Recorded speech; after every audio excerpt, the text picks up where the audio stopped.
सत्य जहाँ नहीं है वहाँ धर्म भी नहीं हो सकता। जहाँ धर्म नहीं है, जो धर्म नहीं बोलेंगे वो वृद्ध नहीं है। जहाँ वृद्ध नहीं है वह सभा नहीं है। इस द्रौपदी के वचनों से हमारा यह सभा आरंभ हुआ है। यह सभा है क्योंकि यहाँ वृद्ध है, यहाँ धर्म बोलने वाले वृद्ध हैं, इसलिए इसको हम सभा बोलते हैं। आज केंद्रीय संस्कृत विश्वविद्यालय तथा संगीत नाटक अकादमी और इवेंट 20 के संयुक्त तत्वावधान में याज्ञसेनी इस विषय पर द्विदिवसीय संगोष्ठी का आयोजन हो रहा है। इस संगोष्ठी के पूर्ण परिकल्पना केवल प्रेरणा नहीं, अभी तो परिकल्पना देने वाले हमारे श्रद्धेय भारत सरकार के शिक्षा एवं कौशल विकास एवं उद्यमिता मंत्रालय के माननीय मंत्री महोदय श्री धर्मेंद्र प्रधान जी।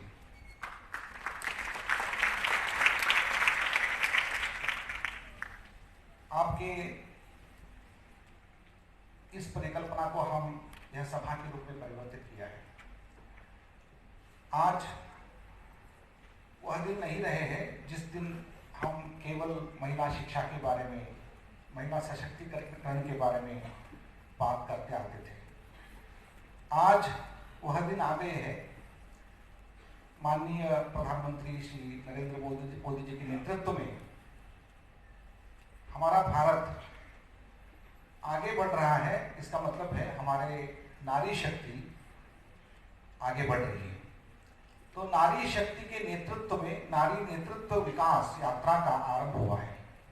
तो आज 2 दिन की इस संगोष्ठी में हम नारी सशक्तिकरण के बारे में बात नहीं कर रहे।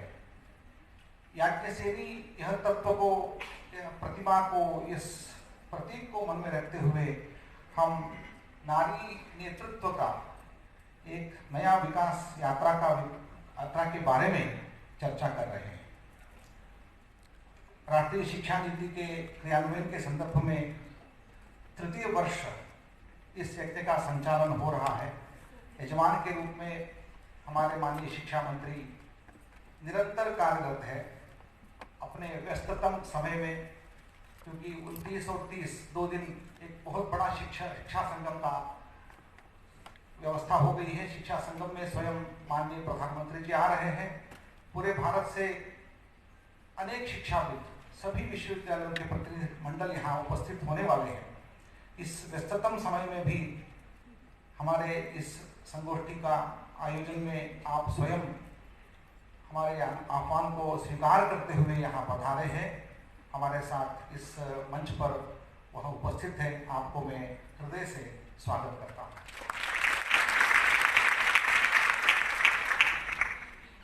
याज्ञसेनी हमारे केंद्र बिंदु हैं। इस नया युग में नई रीति से याज्ञसेनी को खड़ा करने वाले, याज्ञसेनी तत्व को एक नया पहचान देने वाला उपन्यास है याज्ञसेनी। इस उपन्यास की कर्त्री पद्म भूषण ज्ञानपीठ प्रशस्ति विजेत्री डॉक्टर प्रतिभा राय जी, आपके गहन चिंतन, गहन तपस्या और एक आदर्श रूप में नहीं, अभी तो भारतीय नारी विमर्श का एक अत्यंत सूक्ष्म तत्वों को आपने इस उपन्यास के द्वारा हमारे सामने, समाज के सामने रखा है। याज्ञसेनी केवल द्रौपदी नहीं रही, क्योंकि महाभारत के द्रौपदी से, क्योंकि महाभारत में जो द्रौपदी हमें दिखती है उनकी वचनों से, वर्णन से दिखती है, लेकिन अपने अंतरंग से नहीं। शायद पहली बार याज्ञसेनी के रूप में अपने अंतरंग को द्रौपदी ने बाहर रखा है। तो उस अंतरंग के इस नया रूप को हमें देखने को मिला है। तो मैं माननीय प्रतिभा राय जी हमारे साथ आज यहाँ उपस्थित हैं। 2 दिन पूर्ण इस सत्र में आपकी उपस्थिति से इस सभा की गरिमा बढ़ गई है, तो मैं आपको हृदय से स्वागत करता हूँ। जैसे मैंने कहा, याज्ञसेनी एक उड़िया में रचित उपन्यास है, लेकिन पूरे भारत में सभी भाषाओं में उसका अनुवाद हुआ है। केवल भारतीय भाषाओं में नहीं, विदेशी भाषाओं में अनुवाद हुआ है और 30 से ज्यादा उसका परिष्करण आविष्करण हुए हैं। कम से कम 30 लाख से ज्यादा पाठक उससे प्रभावित हुए हैं। हमारे भारत में 1 करोड़ से ज्यादा छात्र छात्राएं उसको पढ़ी है, उससे प्रेरणा प्राप्त की है। ऐसे एक उपन्यास का संस्कृत अनुवाद भी हुआ है। ये बहुत हमारे लिए गर्व की बात है। केंद्रीय संस्कृत विश्वविद्यालय के द्वारा इस अनुवाद का संस्कृत रूपांतरण का प्रकाशन हुआ है। माननीय मेरे मित्र डॉक्टर भागीरथी नंदा जी ने बहुत पहले ही इसका प्रथम संस्करण प्रकाशन किया था। इस बार द्वितीय संस्करण का भी प्रकाशन आज हो रहा है, उनको भी मैं स्वागत करता हूँ। इस मंच पर विराजमान एक अन्य विभूति है जो नाट्यशास्त्र के विदुषी है। नाट्यशास्त्र में स्वयं केवल शास्त्र में नहीं, प्रयोग में भी निपुण है। साथ ही उन्होंने अभी भारत में जो D20 के अंतर्गत W20 के नेतृत्व भारत को मिला है, उसके चेयरपर्सन के रूप में भारत सरकार से नियुक्त है। पूरे भारत में कम से कम 200 से ज्यादा अनेक कार्यक्रम को आपने निभाया है और संगीत नाटक अकादमी के द्वारा भी आज इस कार्यक्रम में आप शामिल हैं। मैं आपको भी स्वागत करता हूँ। तो आज द्रौपदी के बारे में जब हम सोचेंगे, सभा पर्व में द्रौपदी का एक विलाप हमारे मन में आता है, लेकिन द्रौपदी कभी विलाप नहीं किया है। द्रौपदी ने प्रश्न किया है, समाज के सामने प्रश्न उठाया है। जैसे मैंने कहा, उन्होंने ऐसे प्रश्नों को उठाया है, आज भी वह सारे प्रश्न हमारे लिए अत्यंत प्रास्ताविक है, अत्यंत प्रस्तुत है। क्या आपने पहले द्रौपदी को हारा या स्वयं धर्मराज स्वयं अपने आप को हारा था? यह प्रश्न आज भी है। क्या इतने बड़ा समाज खुद अपने आप को, नारी को पहले हारा है या स्वयं अपने आप को हारा है? यह प्रश्न आज भी है। तो यह नारी का प्रश्न जो है वो समाज का प्रश्न है, समाज के सामने रखा हुआ प्रश्न है। यहाँ धर्मराज सारा समाज है और द्रौपदी नारी है।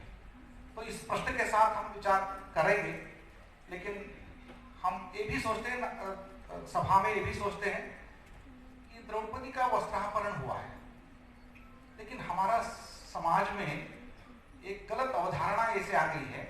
मैं उपन्यास पढ़ने के बाद, संस्कृत में पढ़ने के बाद मुझे पहली बार ऐसा भासमान हो गया, यह घटनाक्रम को वस्त्रापहरण नहीं कहना चाहिए, यह घटनाक्रम को अक्षयांबर कहना चाहिए। भारत में नारी को अक्षयांबर मिलता है। इस तरह का एक नया नारी विमर्श को खड़ा करने का एक सौभाग्य हमें प्राप्त हुआ है।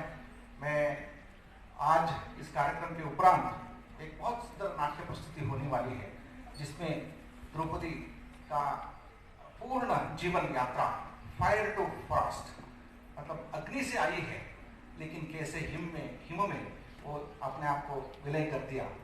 तो अग्नि से हिम तक, हिमालय तक जो उनकी यात्रा है, उस यात्रा के बारे में हम एक सुंदर प्रस्तुति हम देखेंगे। इसी कार्यक्रम के लिए उसको प्रोडक्शन किया गया है। तो मैं संगीत नाटक अकादमी को धन्यवाद देना चाहता हूँ और आप सब प्रेक्षक महानुभाव यहाँ उपस्थित हैं। इस सभा में वृद्ध उपस्थित है, इस सभा में अनेक वृद्ध यहाँ उपस्थित है।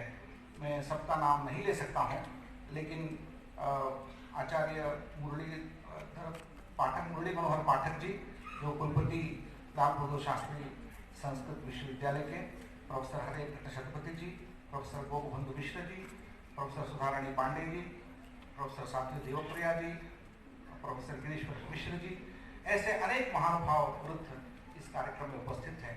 वैसे केवल वृद्ध नहीं, अपितु हमारे भारत से, हमारे केंद्रीय संस्कृत विश्वविद्यालय के सभी परिसरों से प्रतिनिधित्व करने वाले अनेक युवतियां और हमारे महिला सहयोगी गण यहाँ उपस्थित है। मैं सबको स्वागत करते हुए मेरा वचन समाप्त करता हूं।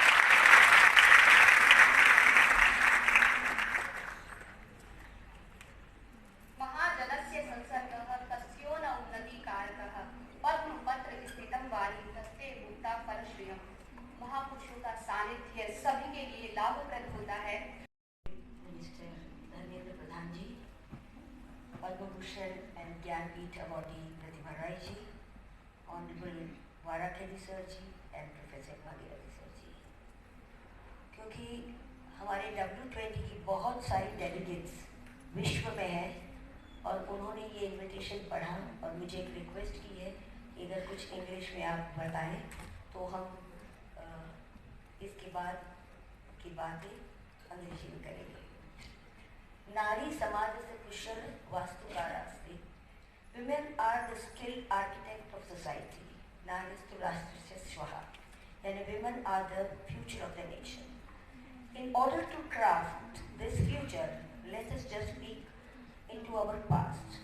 Our history bears rich testimony of some of the greatest female icons who were not only a symbol of purity but were also beacons of power. Our Bharat was where the birth of a girl child is celebrated and considered auspicious. Women in our history were equally involved in all decision-making matters. They managed finances and were effortlessly skilled at multitasking household affairs and worldly matters too.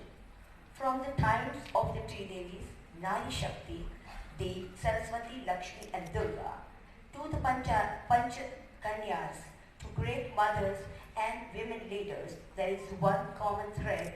It was our society that respected and deeply revered all of these women as mothers.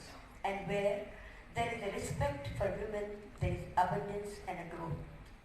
The lessons we learn from our past are not just for women to apply in the present, but for the society to imbibe general, especially in today's times. The theme for this two-day conference is thought-provoking, and I would firstly like to congratulate Professor Bhagirathi Nanda sir for the beautiful translation of such a pertinent book, Yagnaseni ji, and making it accessible to the next generation. Thank you very much, sir.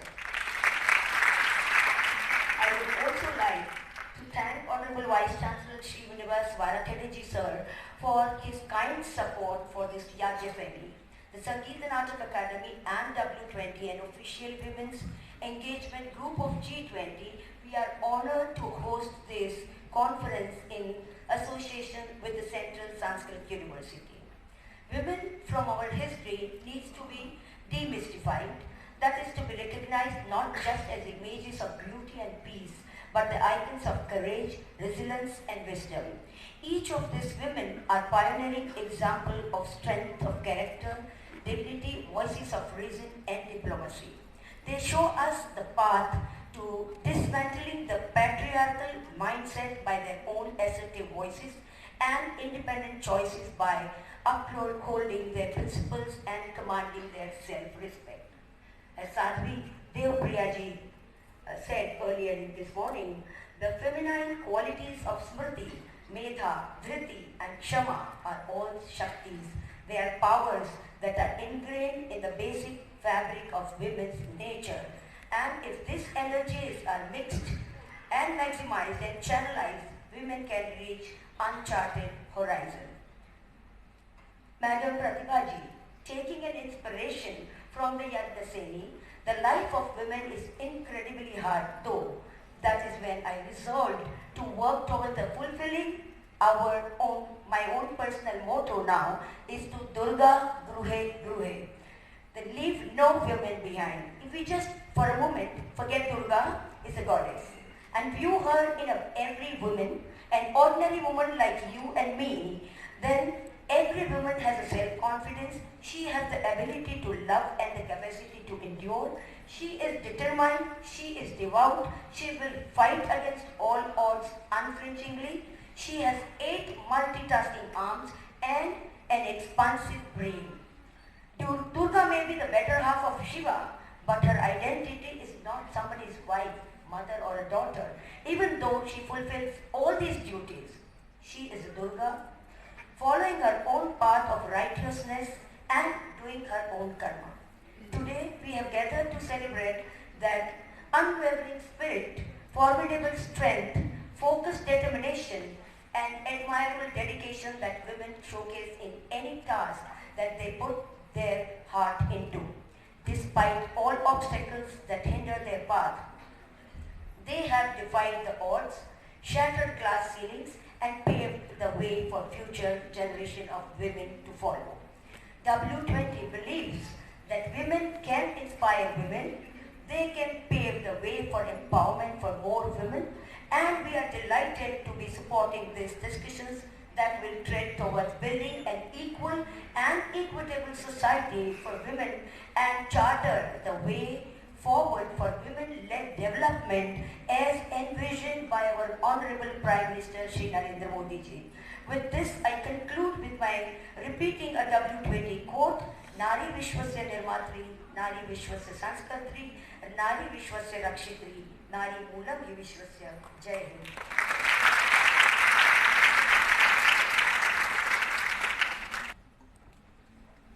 धन्यवाद महोदया।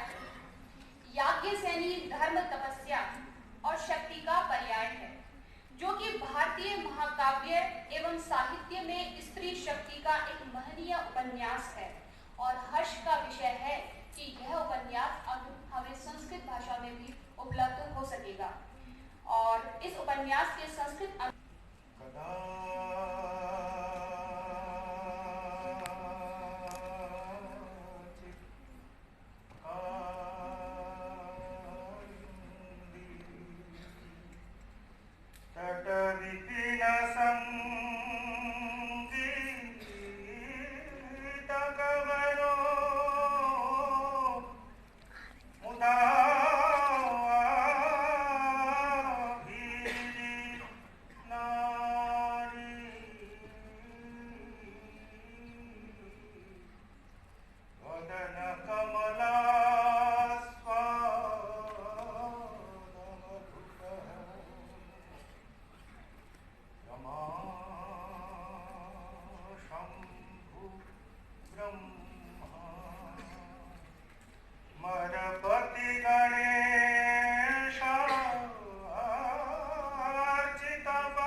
शिक्षा कौशल विकास मंत्रिणः श्रीमन्तः धर्मेन्द्र प्रधान महोदयाः पद्मभूषण पद्मश्री ज्ञानपीठ अमृतकीर्ति मूर्तिदेवी सारला अद्वै जगन्नाथ साहित्य अकादमी उत्कल साहित्य अकादमी इत्यादि नाना पुरस्कार सम्मानिताः मातरः doctor प्रतिभा राय महोदयाः केंद्रीय संस्कृत विश्वविद्यालय कुलपतयः कुशल व्यवस्थापकाः विस्तृत विद्वांसः श्रीमन्तः श्रीनिवास वरखेड़ी महोदयाः संगीत नाटक अकादमी मुख्याः माननीयाः संध्या पुरेजा महोदयाः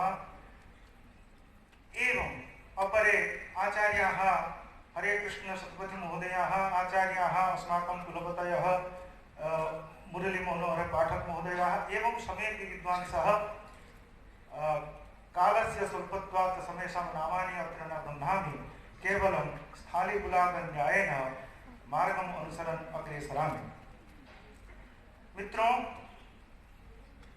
आज मैं सभी के सामने, क्योंकि मेरे को ये कहा गया कि मैं इससे पहले का थोड़ा सा मेरा जो अनुभव है उसको आप लोगों के सामने प्रस्तुत करूं। एक के सर्जक के रूप में, एक अनुसर्जक के रूप में कई इस प्रकार के अनुभव होते हैं। समय के अनुसार मैं प्रयास करूंगा कि आप लोगों के सामने मैं कुछ उपस्थापित करूं। आज मैं आप सभी के सामने एक बात का खुलासा करना चाहता हूं, वह यह है कि इस पुस्तक का अनुवाद मैंने नहीं किया है।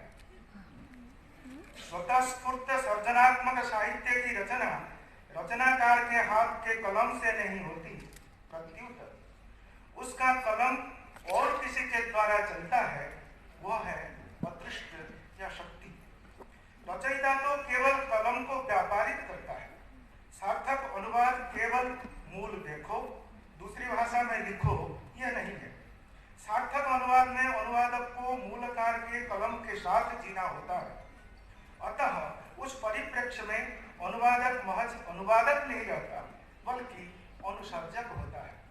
वह मूल रचनाकार के शब्द, अर्थ, भाव, बिंब, व्यंग्य, वक्रोक्ति, संवाद आदि को आत्मसात पहले करता है। अनुवाद करते समय तदाकाराकारित भाव, जिसको हम साहित्य में कहते हैं तदाकाराकारित चित्तवृत्ति, चित्तवृत्ति से अदृष्ट शक्ति के आशीर्वाद से अलौकिक आनंद सहचरित होकर मूल रचनाकार के समान अनायास सर्जना में प्रवृत्त हो जाता है। शायद इस प्रकार का भाव डॉक्टर प्रतिभा राय के याज्ञसेनी उपन्यास के अनुवाद करते समय मेरा भी उद्रेक हो गया था। अतः इसका अनुवादक मैं नहीं, कोई और है, ऐसा मैं मानता हूँ। इसके पीछे शायद मेरा छात्र जीवन का समय कारण था। वो सामान्य रूप से इस प्रकार के आप लोगों के सामने उपस्थापित करूं ताकि आप लोग जान सकें। सन 1988 में मैं तदानीन्तन श्री सदाशिव केंद्रीय संस्कृत विद्यापीठ पुरी, आज के श्री सदाशिव परिसर पुरी केंद्रीय संस्कृत विश्वविद्यालय का आचार्य साहित्य कक्षा का छात्र रहा। तब प्रतिभा मैडम का यह उड़िया भाषा में लिखित उपन्यास खूब अति बेहद चर्चित था, जिसके आज केवल उड़िया में 120 संस्करण से अधिक हो चुके हैं। अर्थाभाव के कारण न खरीद पाकर कहीं से मांग कर इस उपन्यास को प्राय 8-10 बार पढ़ा। जितनी बार पढ़ा उसके अंतर्गत किसी प्रकरण को अधिक और जानने की तृष्णा मेरी बलवत्तर हुई। इसको लेकर कुछ किया जा सकता है, ऐसा मैंने सोचा था। परंतु मेरे छात्र जीवन में उत्थाय च विलीयन्ते दरिद्राणां मनोरथाः, ये का तब स्वभाव था। काल की गति परंतु विचित्र है। आचार्य परीक्षा की समाप्ति के बाद मुझे यूजीसी की JRF स्कॉलरशिप मिलने के कारण मैं PhD करने हेतु मध्य प्रदेशस्थ सागर विश्वविद्यालय के संस्कृत विभाग में आया और विशेषकर आधुनिक साहित्य के सर्जनाकार और समीक्षा में अबाध रुचि रखने वाले गुरुदेव प्रोफेसर राधावल्लभ त्रिपाठी जी के अधीन रिसर्च आरंभ किया।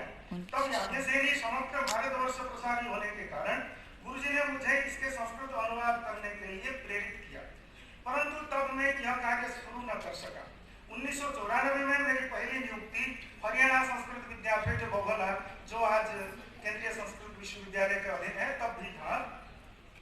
उसमें अध्यापक के रूप में मेरी नियुक्ति हुई। हाथ में थोड़ा पैसा आया, पेट की चिंता हल्की हुई, याज्ञसेनी चिंता करने लगा। सुस्थिर समय में यह अनुवाद करता गया, अस्थिर समय में कदापि नहीं। महाविद्यालय में अध्यापन के पश्चात खाली समय में यह काम करता गया। अनुवाद कार्य समाप्त हो गया था 2004 में। तब मेरी नियुक्ति श्री लाल बहादुर शास्त्री राष्ट्रीय संस्कृत विश्वविद्यालय में रीडर पद पर हुई। उससे पहले सागर विश्वविद्यालय में आयोजित एक संगोष्ठी में भाग लेने हेतु गया तो कुछ इसके प्राथमिक पृष्ठ साथ में ले गया था। तब गुरुजी त्रिपाठी जी को उनकी अतिव्यस्तता होने पर भी उन पृष्ठों को दिखाया तो उनका आशीर्वाद मिला। संयोग से उस संगोष्ठी में पधारे प्रोफेसर जगन्नाथ पाठक जी को यह कार्य दिखाया तो उन्होंने अपने कमरे में बुलाया और कई घंटों तक मेरा मार्गदर्शन अत्यंत मुग्धता के साथ किया। मेरे सर पर हाथ रखा। आज दिवंगत पाठक जी की अमर आत्मा को मैं शत प्रणाम करता हूँ। मैं मैडम प्रतिभा राय जी से भी उनके भुवनेश्वरस्थ वासभवन में मिला। उनकी उपहार में दी गई घड़ी और शर्ट आज भी मेरे पास है। परंतु मैडम ने कलम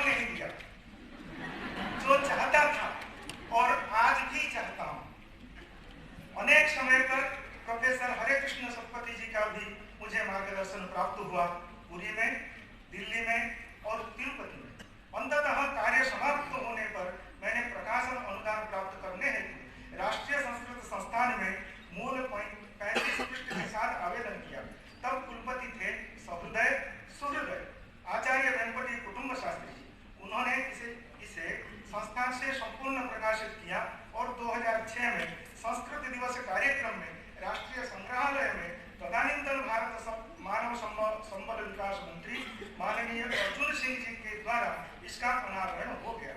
उस मंच पर ये मेरे लिए एक अविस्मरणीय स्मृति है। मंच से उस मंच पर थे प्रसिद्ध साहित्यिक विक्रम विश्वविद्यालय उज्जैन के भूतपूर्व प्रोफेसर श्रीनिवास रथ जी।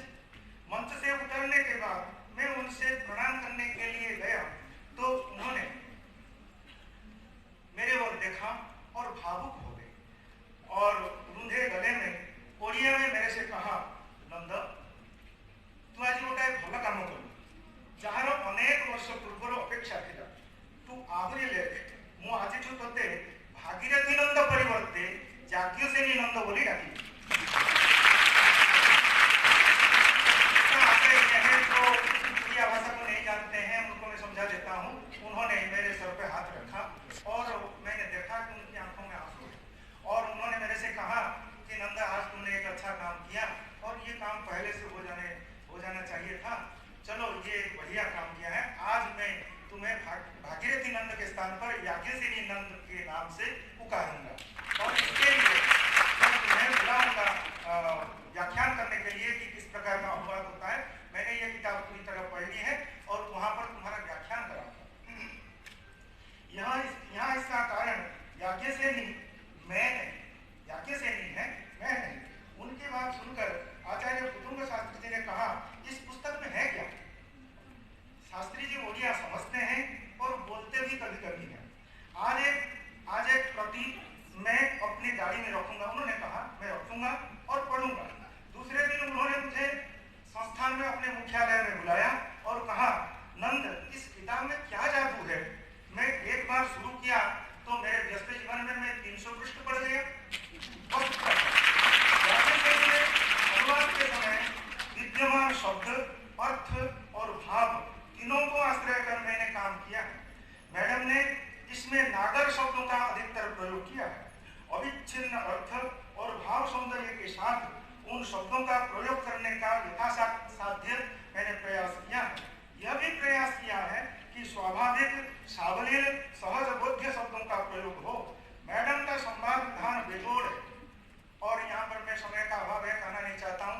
मैडम ने शुरुआत में जो तीसरे प्रघट्ट में जो नितंबिनी और द्रौपदी का प्रसंग जो उन्होंने जो संवाद उपस्थापित किया है उसको मैं सहस्त्र बार पढ़ चुका हूँ और जब मेरे को कभी भी फुर्सत मिलती है वो किताब तो मेरे पास आती है मैं उसको और पढ़ता हूँ। उड़िया में और संस्कृत में दोनों में मैं पढ़ता हूँ और इतना अच्छा लगता है।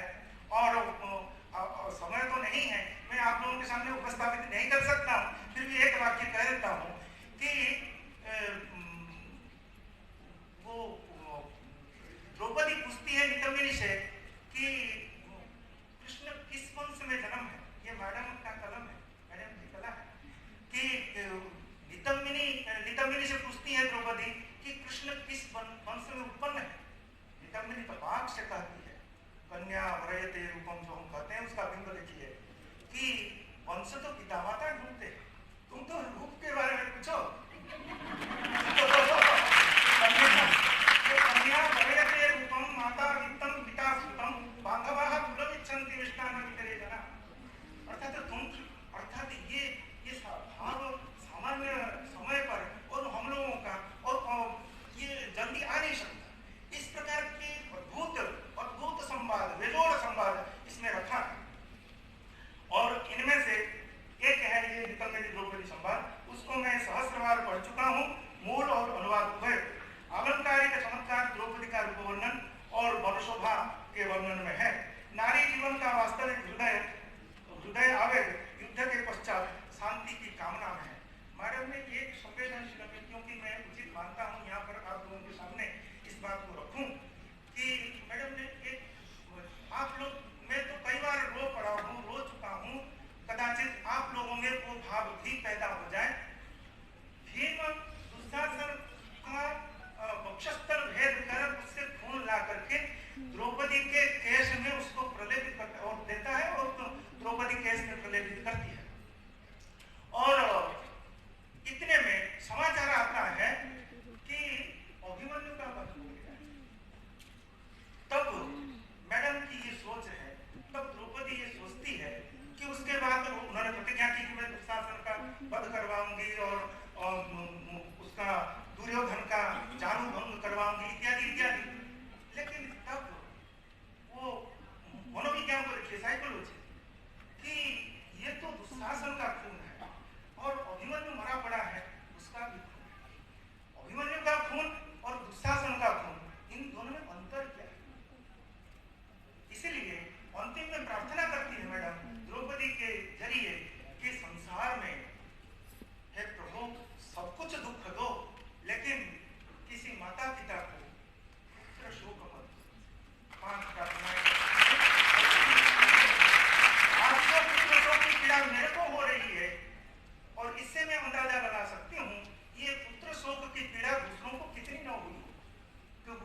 आपसे अत्यंत कृतज्ञ। मैडम का मातृत्व का हाथ हो, प्रोफेसर वरखेड़ी जी का साथ हो और मंत्री महोदय आप जैसे व्यक्ति इसके नाथ हो, तो भारतीय साहित्य की गति और खास करके संस्कृत की गति अबाध रहेगी, ये मैं कामना करता हूँ। इस काम में मेरे संतान कल्प doctor Keshav Dev, doctor Sangeeta Sharma, doctor Anil Kumar, मित्रमणि प्रोफेसर शिवकांत कुमार सेनापति एवं प्रोफेसर सत्यनारायण आचार्य जी की प्रत्यक्ष सहायता रही, वे सब साधुवाद के पात्र हैं। प्रधानुवाद पर 4 PhDयां हो चुकी हैं, उनमें एक शांति निकेतन में, एक बड़ौदा यूनिवर्सिटी में, एक श्री जगन्नाथ यूनिवर्सिटी में और एक स्वयं वरखेड़ी जी के विश्वविद्यालय में। इस साल इस पर काम करते हुए प्राप्त की है। 22 शोध पत्र इस पर लिखे गए हैं। डॉक्टर नारायण दास इसके प्रथम समीक्षक भी रहे हैं। इस काम के बाद मैंने और कुछ अनुवाद काम किए हैं। डॉक्टर सीताकांत महापात्र जी का भारतवर्ष, गुरुजी चंद्रभानु सतपति जी के गुप्तेरु अगुप्तेरु, मंत्री महोदय को पुनः कार्यक्रम व्यक्त करते हुए यहीं पर विराम देता हूँ। धन्यवाद, नमस्कार।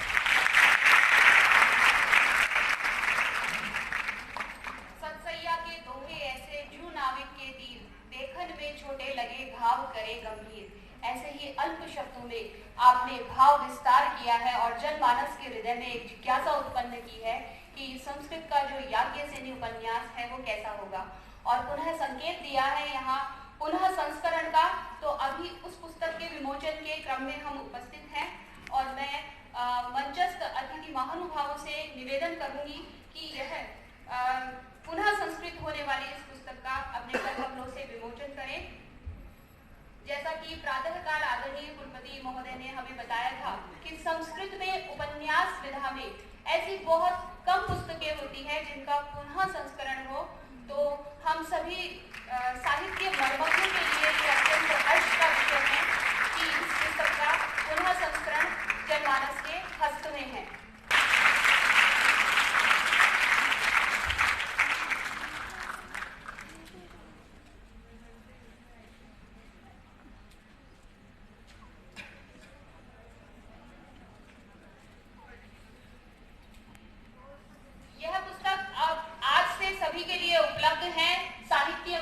साहित्य पिपासा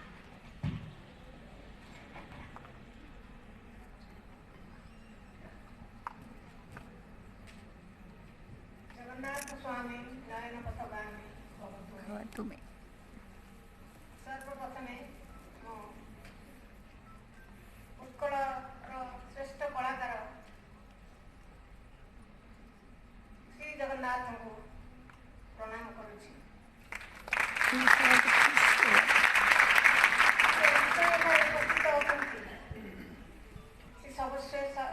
सर्वत्र उपस्थित रही आगमन डाकिबार आह्वान कर कौन कारण ही ना। मुझे भावुँ आपण मैंने संस्कृत जो मैंने विद्वान अच्छा धीरे धीरे ओडिया कहले पूराटा ओडिया कहबी आपन बुझीपे, कारण संस्कृत ओडिया भितर बहुत सामंजस्य अच्छी। ओडिया रे अनेक शब्द संस्कृत अच्छे, आम तो घर भी संस्कृत व्यवहार कर निकट जगन्नाथ संस्कृत विश्वविद्यालय कन्वोकेशन एक कथा कही। I told this in the convocation as the chief guest in Jagannath Sanskrit Mahavidyalaya in Puri. Chief guest of the inaugural session, Honorable Minister of Education, Skill Development and Entrepreneurship, Shri Dharmendra Pradhan. Guest of honor, esteemed Professor Srinivas Varakeli, Vice Chancellor of Central Sanskrit University. Guest of honor, Dr. Sandhya Purecha Ji, Chairperson, Sangeet Natak Academy, and W2, Professor Bhagirathi Nanda, Translator of Yagyaseni from Odia to Sanskrit. At this point, I express my heartfelt thanks to Professor Radhavallabh Tripathi. I don't know whether he is present or not, who advised his scholar Bhagirathi Nanda to translate Yagyaseni in Sanskrit after going through the Hindi version of my novel. Both of them him did not know me personally then. One day, actually मैं इसको ये भाषण को English में प्रस्तुत किया है, मैं हिंदी में बोलना चाहती हूँ। जब एक्सटेप हो मैं हिंदी में बोल सकती हूँ, लेकिन टूटी फूटी हिंदी बोलूँगी। प्रिपेयर स्पीच नहीं लाई हूँ, लेकिन मैं कुछ हिंदी में भी बोलूँगी, टूटी फूटी हिंदी में बोलूँगी, आप लोग माफ करेंगे। I know Hindi is a very generous language and Hindi language people, they are very generous and they have accepted me as a writer in Hindi. Many people know that Pratibha Rai is a Hindi writer. Some critics wrote that Hindi writer Pratibha Rai. I corrected them. No, I am not the Hindi writer. I am Odia writer. My book is translated into Hindi. You are forgetting the translator. You are only seeing the name of the writer. So I am very आभारी हिंदी पाठकों से, Hindi translator से। मेरा translator इधर बैठा है, बड़ा translator Rajendra Prasad, मेरा छोटा भाई doctor Rajendra Prasad miss. And so there are some, I am remembering doctor Shankarlal Purohit who has translated Draupadi in 1986 and it came out in Hindi in 1988. So distinguished audience here, scholars, translators and lovers of literature present in Kamani Auditorium, I am really speechless seeing the audience. Not a single seat is vacant. एक लेखक के जीवन में इससे बड़ा उपलब्धि और कुछ नहीं है।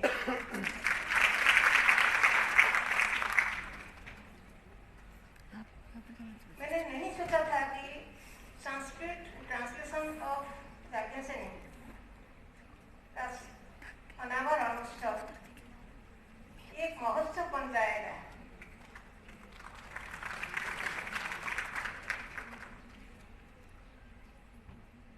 This is due to a deeply thankful to Sri Harman Pradhan under Minister of Education for having the vision to launch the second edition of the Yagyaseni in. So, मैं पहले से मिनिस्टर के साथ एक बार बातचीत कर रही थी इसके बारे में, अनावरण के बारे में। मैंने बोला सेकेंड एडिशन को तो नहीं होता है रिलीज फंक्शन, करेंगे तो करेंगे, लेकिन ये है second edition. However, it became a big event and big festival and मेरा जीवन का सबसे बड़ा अनुभव, श्रेष्ठ अनुभव। With the Dushasan, I was angry with the Pandavas, I was angry with the audience, those who are enjoying the drama, and also I was angry with my father, who was the person who objected all the any injustice in the society. I came to him and told Pitaji, why such a drama is being staged and you are not stopping it? Pitaji bole, you go and watch the drama, tomorrow will. I said, no, just now you stop the drama, this should not be staged here. He said that this drama is written so many 5,000 years ago by Vyasadeva. So how can we change it? Then I said, you have to change. This cannot be staged, otherwise you will stop it. पिताजी ने बोला कल बात करेंगे, घर जाके बात करके अभी ड्रामा करेंगे। So I think from that day, then and there, the seed of novel Yagyaseni was implanted in my creative self. And you know, it took 28 years to write Yagyaseni after that. The incubation period of Yagyaseni was 28 years. The novel opens with the end, and after 400 years, 452 pages in Odia novel, it ends with the beginning, which symbolizes eternity of life in Gita. And my Yagyaseni is not a manifestation of a woman's mind struggling against the problems of womanhood only. a feminist. This novel is written from feministic point of view. I feel sad. कि मुझे मत समझो. Please don't understand me properly, but properly understand my creation. Agyasini is not a feminist. She is a humanist. But if suppose she is a feminist, I'm telling you, suppose she is a feminist. Are women not human beings? Then she is also fighting for human cause. When a person is fighting for women cause, then a person is simultaneously fighting for human cause, because women are also human beings. So Agyasini is a humanist, and you know what she has done for national emotional integration, for integrating Aryabhatta and the tribal areas, and feeding the tribal people, and telling about above against war, and her last word is Shanti, Shanti, Shanti, there should be no war. Our planet must survive. This is the last word of Draupadi. I am not telling you have read it, but I will tell you two experiences while I am writing Draupadi. When a writer writes anything, she becomes absorbed with the Isha and Charitra. But I was extremely absorbed when I was writing Draupadi in the character of Krishna and Draupadi. Continuously I was thinking about them while I was writing. बच्चे बहुत छोटे थे, school जाते थे. I was teaching in Revatsa college at that time. So many responsibilities on me. One day I was cooking and thinking about manuscript always there on the table. Way cooking करते करते भी कुछ लिख देते हैं. मेरे manuscript में मसाला, हल्दी ये सब लगता है. इसीलिए शायद इसलिए मेरे रीडर्स को इतना अच्छा लगता है मेरे किताब ये फ्लेवर के लिए. मान की बात है रसोई. So I was cooking that day. Paneer pakora बनाती थी. सो बनाने के टाइम जो घी को, गरम घी को एक pot में over there, and unknowingly thinking that it is water, always I put water and wash my hand. It is a habit. I put my hand in the garam ghee. So it was terrible. And when my husband came and saw, he told me, you have to do one thing. Either you have to forget about writing, or you forget writing. एक को stop करना पड़ेगा. I told that it is my problem. मुझे रसोई भी करना पड़ेगा और मुझे लिखना भी पड़ेगा. मैं दोनों को किसी को भी छोड़ नहीं पाऊँ.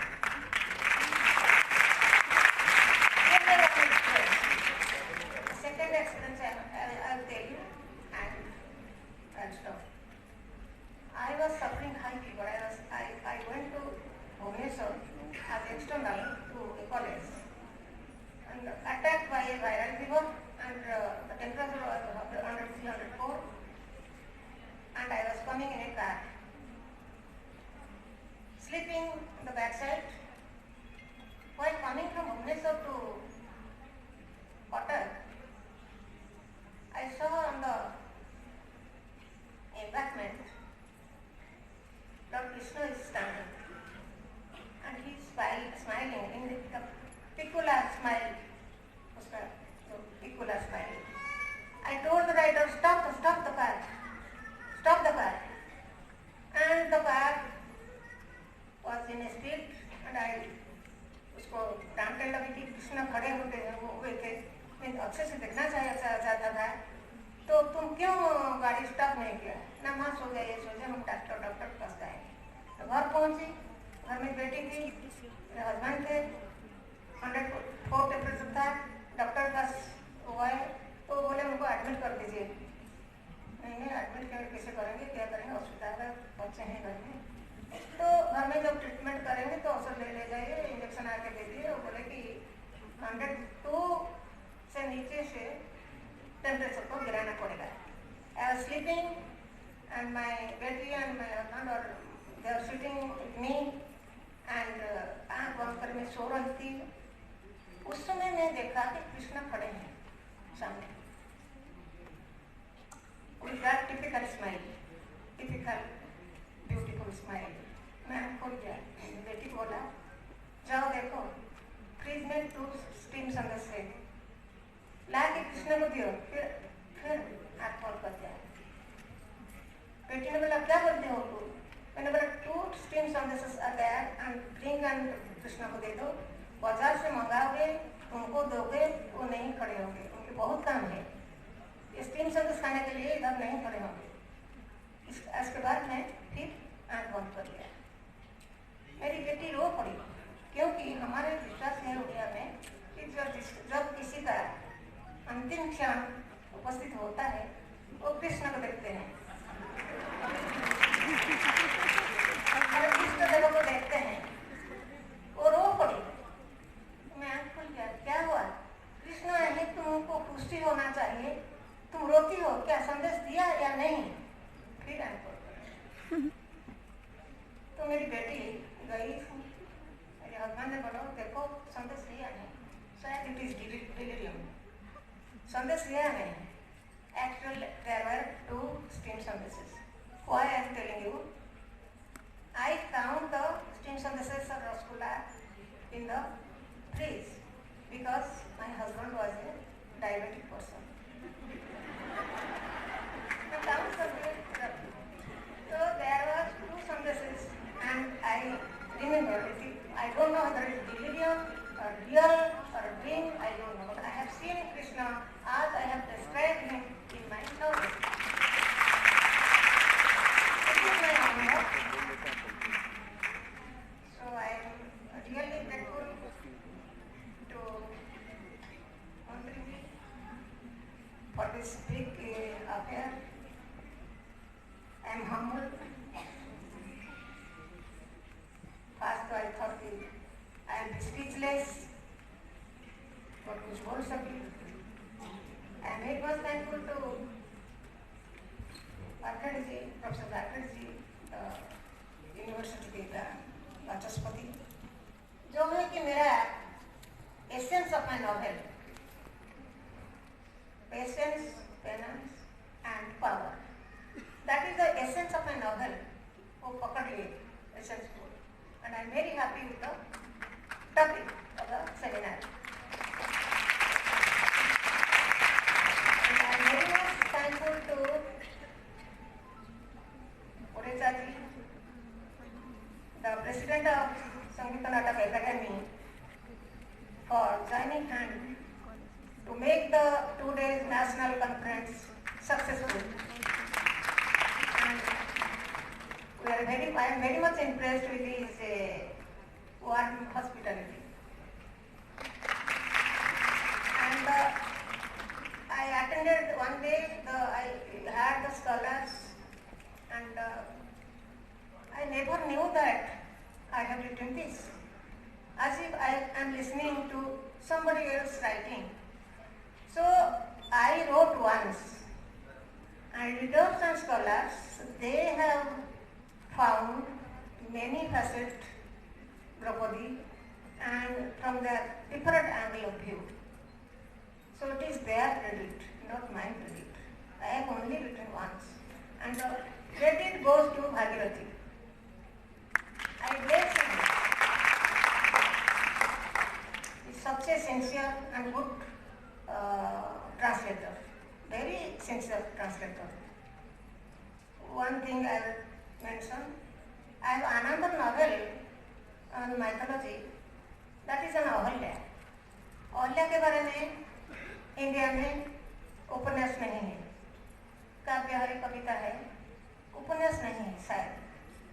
अहल्या के बारे में रामायण में कुछ नहीं हुआ, बस 1 पैराग्राफ में अहल्या को लिख दिए हैं। I am always drawn to the misunderstood character eclipsed characters like Draupadi and Ahilya. Ahilya is more eclipsed and more hidden her character. So I have written in Ahilya, researched a lot and written a novel on Ahilya, which is available in Hindi, translated by Rajendra Prasad Mishra. When I wrote Ahilya, I went back to Vedic period. Research करते करते मैं वैदिक period को चली गई और उसी समय का सब कुछ इतिहास में है। कैसे कैसे सोमरस प्रस्तुत किया जाता है, सोमव्रत कैसे कैसे है, कैसे संग्रह किया जाता है, बहुत सारे चीजें I am not going to. I request Bhagirathi to translate Ahilya in Sanskrit. Ahilya is also a devotee, a spiritual person. I have चार भाग इन उपन्यास में, पाप, ताप, तप, मोक्ष। सो अहल्या अपने तप के लिए ही मोक्ष पाई है, इसमें यही लिखा है। और श्री रामचंद्र को, राम और रक्षण को एक पुत्र जैसा देखती है, गोद में ले लेती है, बलात्कार कर लेती है और उसका जो आवेग जड़ बन गया था वो पत्थर नहीं बनी थी, उसका जो आवेग था, इमोशंस था, ये जड़ हो गया था, वो इमोशन फिर लौट आया। ये है उपन्यास। मैं रिक्वेस्ट करूंगी उसको ट्रांसलेशन करने के लिए। प्रकाशन कैसे होगा ये आप सिद्धांत करेंगे। नमस्कार, थैंक यू।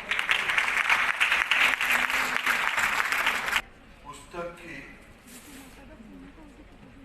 भागीरथी नंद जी के द्वारा द्वितीय संस्करण की लोकार्पण उत्सव में मंच पे उपस्थित याज्ञसेनी के लेखिका, भारत की सुनामधन्य साहित्यकार,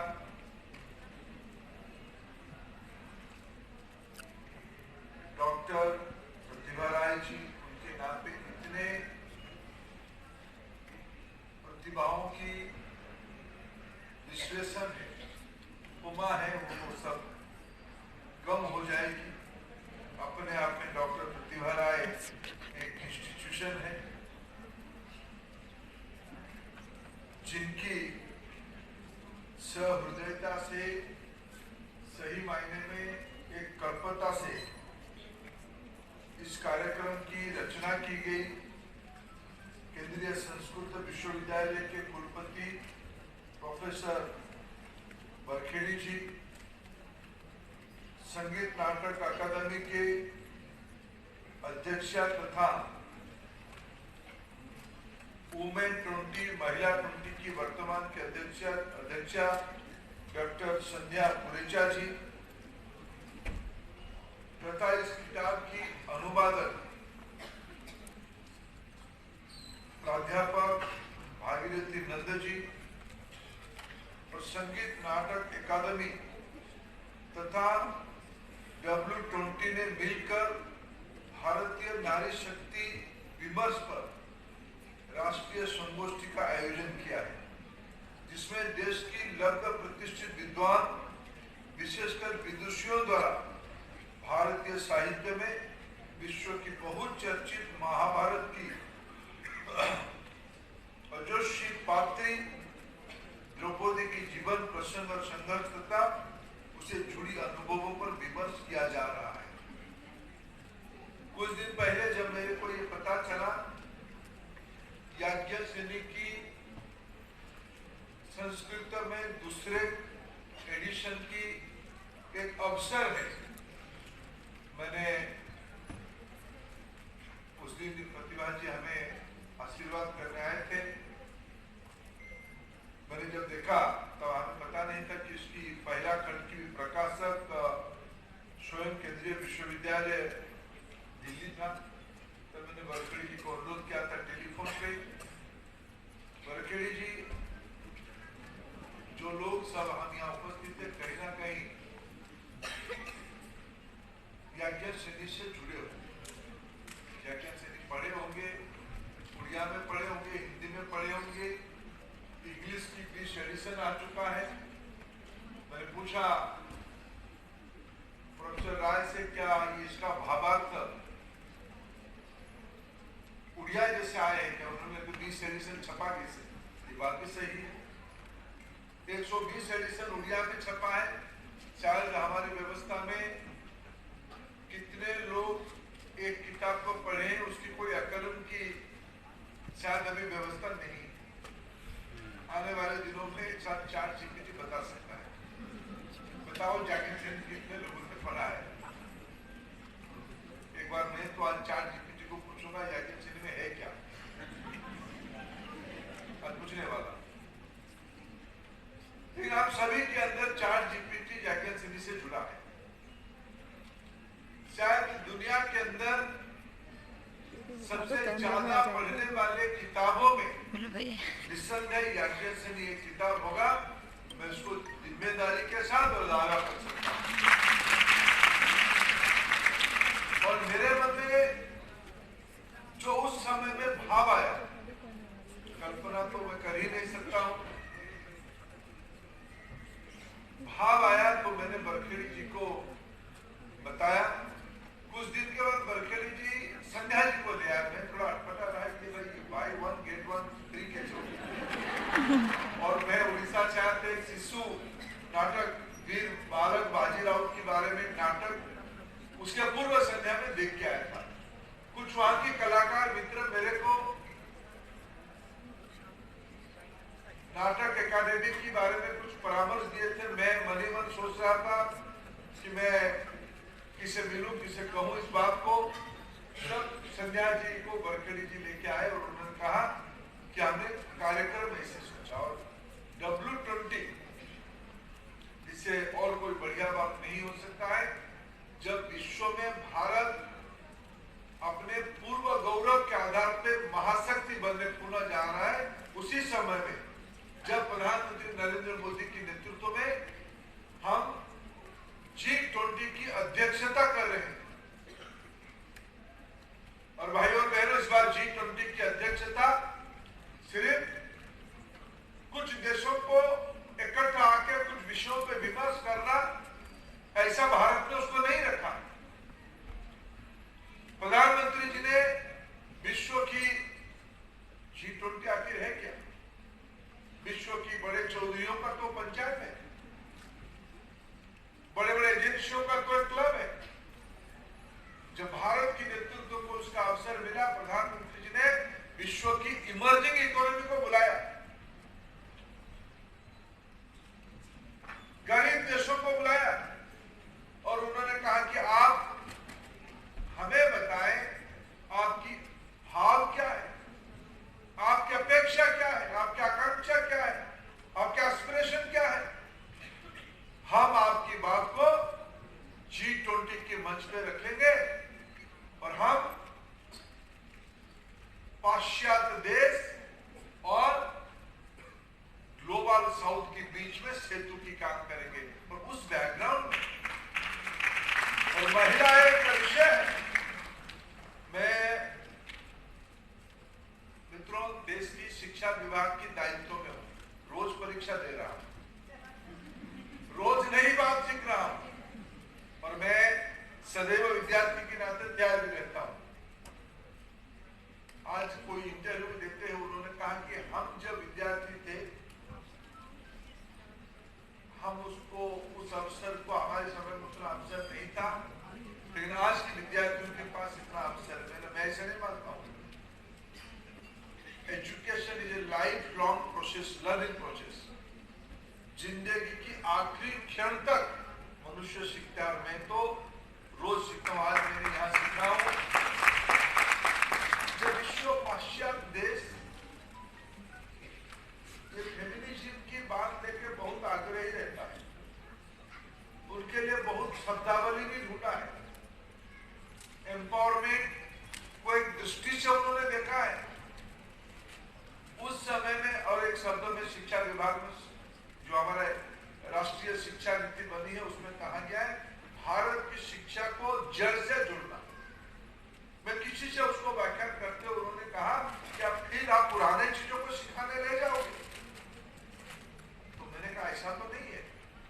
जड़ से जुड़ना यानी जागृत सिंह की भाव जगाना, संवेदना खड़ा करना, सत्य के लिए दृढ़ता के साथ संघर्ष करना। मैं बचपन में जागीर सिंह को पढ़ाता, शायद मैं आपने 84 में लिखा, मैं शायद 85-86 तक वो किताब पढ़ लिया था। मैं कॉलेज में तब था और मैं शायद अभी गिनती नहीं कर पाऊंगा कितना बार पढ़ा। वो भाव जो हमने उस समय तो जाकिर सिंह के अंदर देखा और आज जो यहां सुना, प्रतिभा राय जी ने कहा कि मैं ह्यूमैनिस्ट हूं, पाश्चात्य महिला को एक आइसोलेशन में दिखती है, ये फेमिनिज्म। ऐसा नहीं होता है। मनुष्य मनुष्य होता है, मनुष्य पुरुष भी होता है, मनुष्य नारी भी होती है। इसलिए भारत में अर्धनारीश्वर को भी हमने पूजा किया। शिव पार्वती कहाँ है? राधा कृष्ण कहाँ है? हर पार्वती कहाँ है? ऐसा अनेक वर्णन हमने किया है जिसमें हमने चीजों को एक जीवंत रूप में देखा है। और जाकिर सिंह के बारे में जब हमने चर्चा किया था और G20 की वुमेन